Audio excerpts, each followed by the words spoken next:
Dana Litwin here again, and welcome back to Tuesday Tips for Leaders of Volunteers. This week, talking about the importance of volunteering and voting in an active democracy. Hopefully you're living in a democracy wherever you're watching this around the world and you participate in it actively by voting, and when to understand that there is often a legal or regulation and at least ethical boundary between staff and volunteers working for an agency where your mission is not inherently about a political cause or candidate. If you're doing a community service that's considered pretty neutral and it attracts a lot of people to the service and attracts a lot of people to your team of different backgrounds, it's really good to have a written policy about where and when people can campaign, and what's the difference between campaigning for a specific measure or law or cause or candidate, and where that line is for something that is a law or a bond measure that you hope will pass to benefit your agency, but you're just not allowed to legally, officially campaign for it. Now, this has nothing to do with PACs and political action groups and those kind of funding things. That's a whole other issue.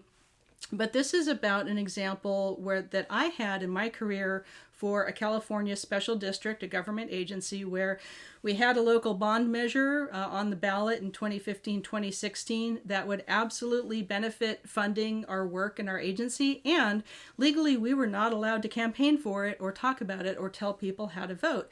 And that's good. We want these kind of boundaries and guardrails and kind of ethical fences to be strong. That's what helps us participate in our systems.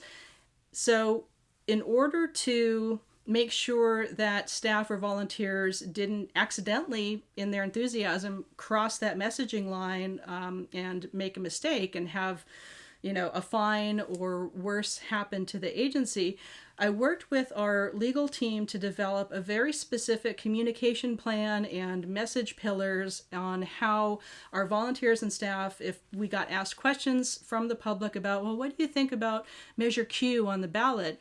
We could have a little script that said, here's our mission of our agency, and conservation is important, and it's up to you to make the choice to support that or not. So we're not telling people how to vote, and we're not repeating any specific campaign messaging or language, but we're making sure that they understand and are educated on how our agency's mission benefits the community. And then there are a lot of ways to support our mission through volunteering and other activities and being an advocate, but we were very careful to help people understand how to not cross that line into being enthusiastic about, vote for this so we can do even more work. And it's tough. That's a tough boundary to draw, and it can be a tough conversation to have, but it's very important to have a clear written communication policy for your agency of, can people show up in a campaign shirt for a cause or a candidate and do their shift interacting with the public? In our case, because we were a special district, we had to make a very clear line in the sand, again, very clear boundary, that if you are wearing a t-shirt or a hat about the agency, then you cannot go and have this conversation about this bond measure or this political idea or how people should vote, that you have to keep that separate. So sometimes it literally meant changing a t-shirt and going and phone banking as a private citizen for a bond measure, another cause than candidate that you support.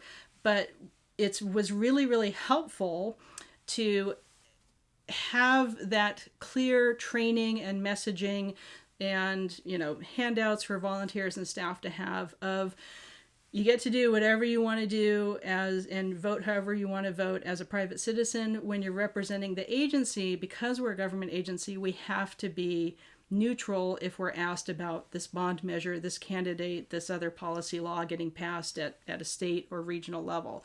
So I hope that you can take these and apply them around the world. I'm not just talking about regulations in California or the United States and our political stuff going on here, but it's always a good idea to kind of broach that conversation and make a decision and then stick to it and be really clear about, this is how you can talk about causes and candidates when you're working with the agency and when you're representing the agency at boothing events or outreach, online or in person.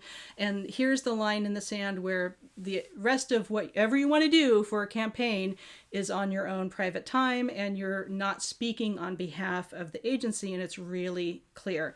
And I've seen this come up with government agencies in other states. I've seen this conversation come up in professional networks of people who work for government agencies of how to handle this. And the answer, as usual, with a lot of volunteer engagement or community engagement and volunteer administration process, is have a clear written policy that everyone learns and everyone understands so that they can best support their cause and their candidate, and also still not distract from or cause problems for the agency where they are doing work with you as a paid employee or as a volunteer. So hopefully this makes sense. Volunteers are absolutely the foundation of a free democratic system, and democracy is a participatory sport.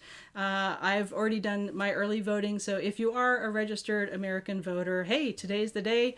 Go out and do your thing. And I hope that you enjoy these Tuesday tips. I love making these videos for all of you. I've got some other great guests coming up. So if you're not yet a subscriber, please do that and hit like and hit the little alert bell to know when I have another video coming up.